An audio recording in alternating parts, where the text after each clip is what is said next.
It's time to spend some words about the most musical aspect of this academy, the piano's level especially.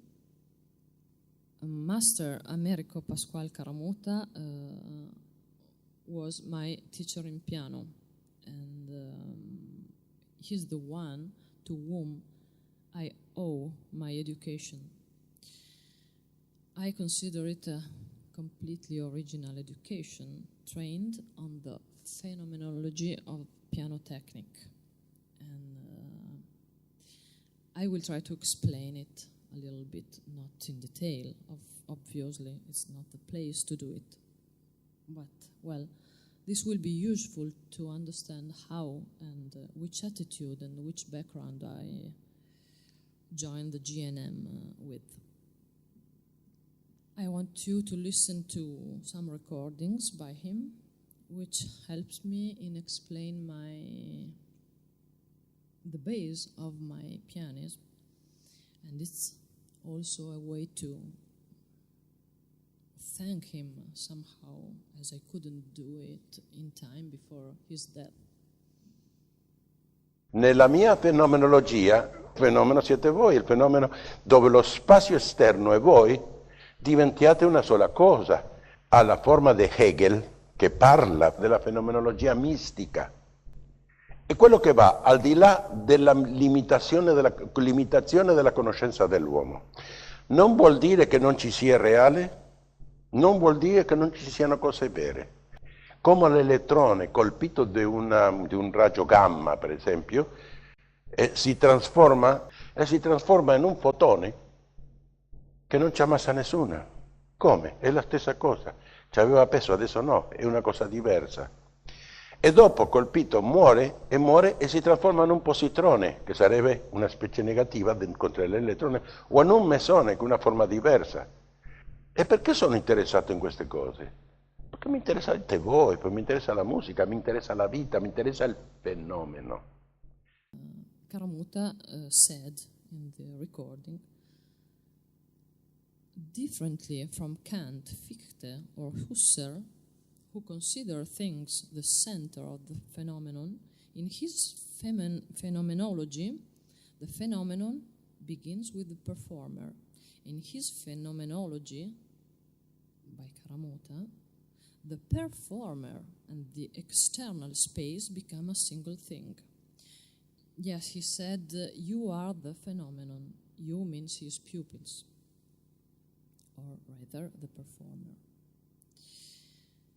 And when he said so, he meant it from a mystic point of view, but he wants to explain the meaning of mystic, not to misunderstood his scientific attitude. The etymology of the word mystic means too close, to be silent, like in a mystery, and it's considered from the Hegel point of view, where the phenomenon was considered in its development and not in its being fixed. The phenomenon in its development to Caramuta includes something we cannot perceive, but real and true anyway, rather which proceeds from the interpreter's purpose, that's to say, something we cannot touch, we cannot perceive, actually. But it is true and real anyway. That's why he makes a comparison with the particles physics, the quantum physics, where the particle changes, turning into something else each time it's touched from something external, like a gamma ray, for example. From this point of view, the sound phenomenon is not only the part we can hear. The sound phenomenon is not only the symptom we feel in the ears. This is but the last part of the phenomenon. The whole phenomenon begins with a phase unknown by the recipient. It begins with the purpose phase, a phase that we could call phase A. Like in the German New Medicine, the CA phase was completely unknown, but it didn't mean that it didn't exist. We simply ignored it until Dr. Hammer discovered it and proved it thanks to the localization of Hammer focus. And actually, before Dr. Hammer, nobody could recognize it. Nobody could find a relation with the phase of the symptoms. So the purpose turns into act, like in the particles. And this act is nothing but the expression of the purpose. So the purpose turns into something else. It becomes an act, and then finally, but only now, it becomes sound. The sound is but the second phase of the whole phenomenon, the phase B. This is what I understood when I knew the German New Medicine, because somehow I was being trained in thinking of the previous cause, which produced the following effect.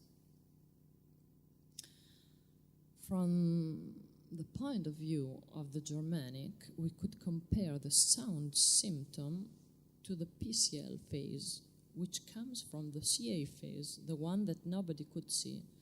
We can see it now like a sign into the brain. So I explained why you are the phenomenon, like Karamoto said. Better, why the performer is the phenomenon. Every phenomenon is made of two phases, and this is something, what we can hear and touch and perceive is but the second phase of the whole phenomenon. In these two phases, each phenomenon serves a criterion of evolution, always transforming in something else, exactly like the particles of an atom. And art and music imitates all this. The reality has some parts hidden to the human eyes or ears. But if art is imitation of reality, very often it imitates something we ignore, that we are not able to see or to feel unless at the end of a process.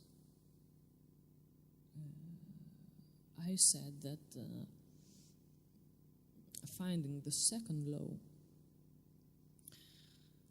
into each musical work, it's but the beginning of huge investigation from this point of view, and the beginning of the discovery of this mystery that Dr. Hammer starts to show us. Il gomito un po' girato su e giù, grave e calma. Sentite felice, respirate.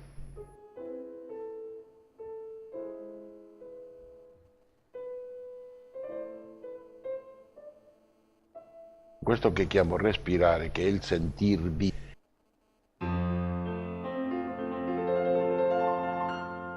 È quello che vi dà a ogni suono una personalità che esce dal vostro amore.